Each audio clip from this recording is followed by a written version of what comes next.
Why was Saburo Sakai relatively controversial during the war, even to his own high command?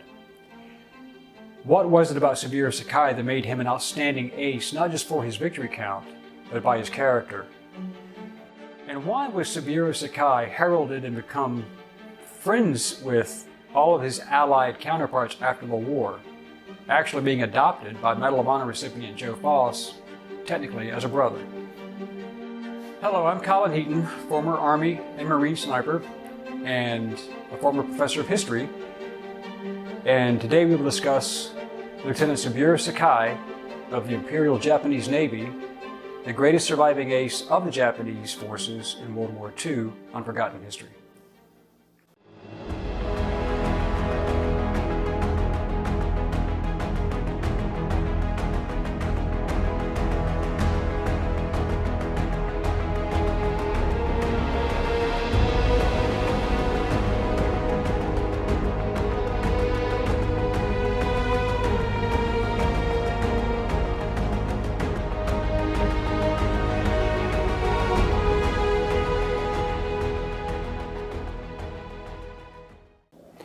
Saburo Sakai was born on August 26, 1916 in Sago Prefecture, Japan.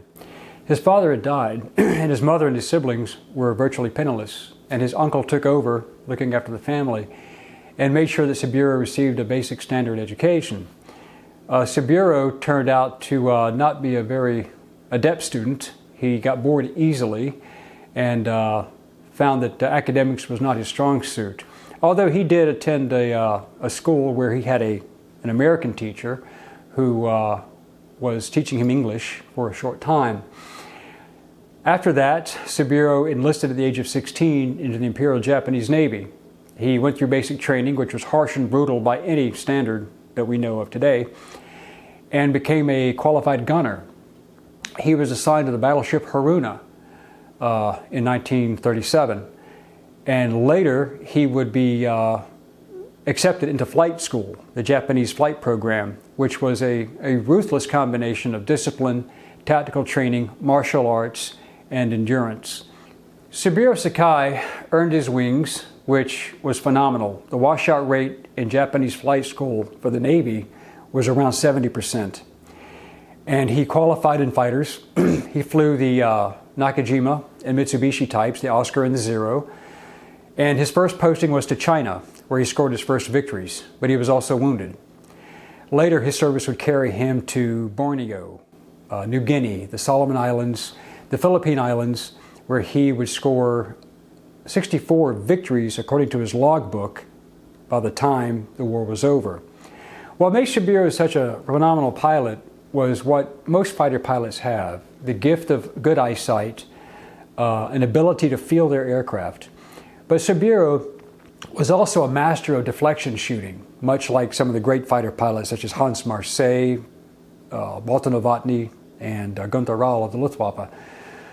He was also a humanist. He did not believe in killing a man unnecessarily. And when he encountered enemy pilots and damaged their aircraft, he would often give them the opportunity to jump out and go under parachute rather than just kill them. He did witness some of his own pilots shoot pilots in parachutes, which he found to be disgusting, and he openly criticized it, even to his superiors. He came across another pilot once, named Sutherland, who he shot up very badly in a fight near Guadalcanal, and allowed him to bail out, of course. But Saburo had another encounter, even before this, with a DC-3 transport, which the military called the C-47. And he was flying along with two of his wingmen and encountered the aircraft leaving the Dutch East Indies, headed towards Australia. Saburo looked and saw the plane was full of women and children being evacuated. He opened his canopy and waved off his two wingmen and said, basically, no, we're not going to shoot this aircraft down. He flew alongside, looked at the horrified faces of the women and the horrified faces of the pilot and the co-pilot, but saw the smiling faces of the children waving at him, totally unaware of the danger that they were looking at. Saburo said in his interview that there was no way I could kill these people. It was not of the Bushido code. It was not like a samurai. So he waved at the pilots, they waved at him in astonishment, and he peeled away.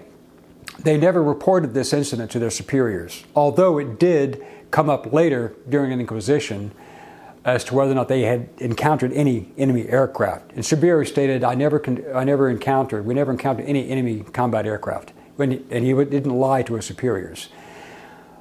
Ironic part of the story is that 30 plus years later, he went to a reunion and actually met the co-pilot of that transport, who had his wife and daughter on it.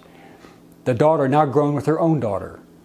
Saburo met them, and the pilot thanked him for not killing him and his family. And Saburo looked at the man and said, I could not do that, because that is not the way of the samurai, although some of my countrymen did not live by that same rule. Over the violent air war that was raging around Guadalcanal and the Solomon Islands, Saburo Sakai and his squadron out of Rabaul were flying nearly daily over Guadalcanal, engaging the Army, Navy, and Marine pilots that were stationed at Henderson Field, known as the Cactus Air Force, Cactus being the call sign for Guadalcanal. Saburo, Ota, and Nishizawa were the most successful pilots, along with Lieutenant Junichi Sasai, who was their squadron leader. Sasai was killed by Marine Corps Captain Marion Carl in that air battle with 34 victories to his credit before he died.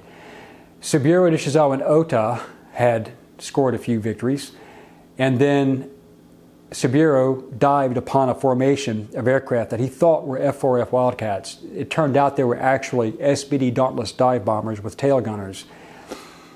Saburo was engaged by several tail gunners, and one shot into his canopy, damaged his aircraft, and one of the .30 caliber bullets opened up his skull and blinded him permanently in his right eye.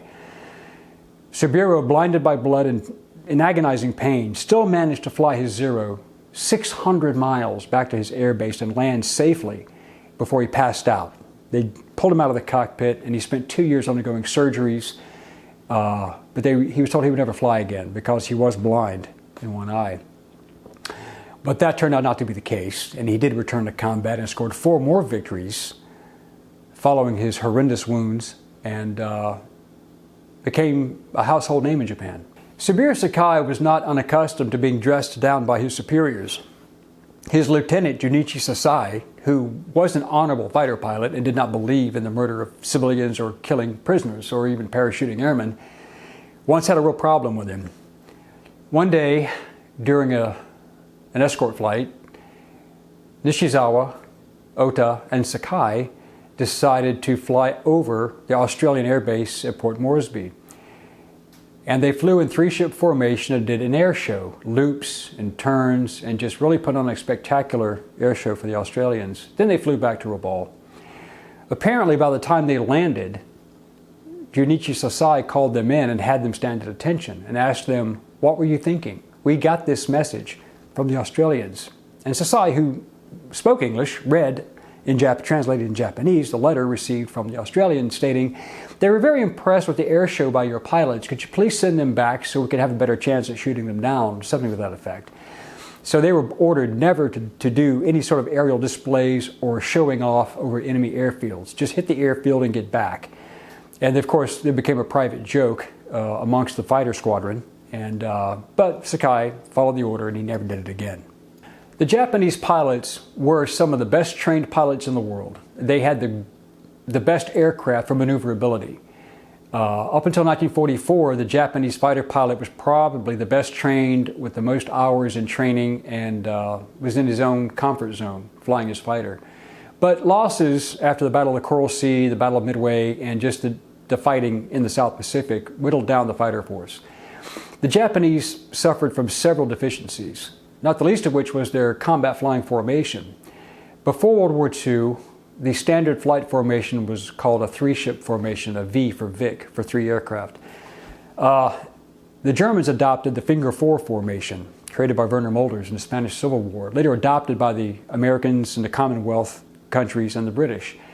The Japanese never adopted that, so that left them kind of in a vulnerable spot in a very tight dogfight. The other thing about the Japanese aircraft, without having armor plate for the pilots and without having self-sealing fuel tanks, the Japanese aircraft, the Oscars, the Zeros, and other models, were very easy targets for American pilots if they could get good incendiary hits in those areas and armor-piercing rounds through the cockpit. Japanese pilots often flew without radios because they were heavy, and not having the radio in the aircraft, not having armor plate, gave the Zeros and the other aircraft greater range, but it also gave them great maneuverability and great climbing speed. They could not outdive the Wildcats and Hellcats they encountered, but they could outclimb them until the Hellcat arrived. And Saburo Sakai and his other pilots found out the hard way that when they mistakenly thought a flight of Hellcats were Wildcats that they had combated before, turned out to be an entirely new aircraft. The Hellcat could climb with the Zero and the Oscar. It could not outturn or outmaneuver as well, but it was good enough with the combat tactical formations flown by the Navy and Marine Corps pilots in the Corsairs, Hellcats, that the Japanese pilots began suffering horrendous losses that could never be replaced. Sakai later became a warrant officer and then a commissioned officer as a lieutenant, which gave him access to confidential information. After Saburo had his security clearance and was able to go through a lot of the actual after-action reports of what had happened, he realized the Japanese people were being lied to. The disaster of Midway, the previous stalemate of the Coral Sea, other battles where the Japanese were losing ships and men in large numbers, aircraft being swept from the skies, was not public knowledge. The Japanese people only heard about victory after victory after victory in a propaganda platform that rivaled the Germans. Saburo then realized the rumors he had heard were true. There had been atrocities occurring in China and elsewhere, and it demoralized him. After the war, Saburo wanted his government to be held accountable. He wanted his government to acknowledge, as had the Germans, that war crimes had been committed. Chinese civilians had been massacred. 300,000 in Nanking alone had been killed. Atrocities in the Philippines against American prisoners of war, where he had flown and shot down one of the first B-17s in the Pacific Theater, killing Captain Colin P. Kelly. He had learned about the Bataan Death March. He'd learned all of these things and what had happened with the Koreans and the comfort women. After the war, he gathered more information.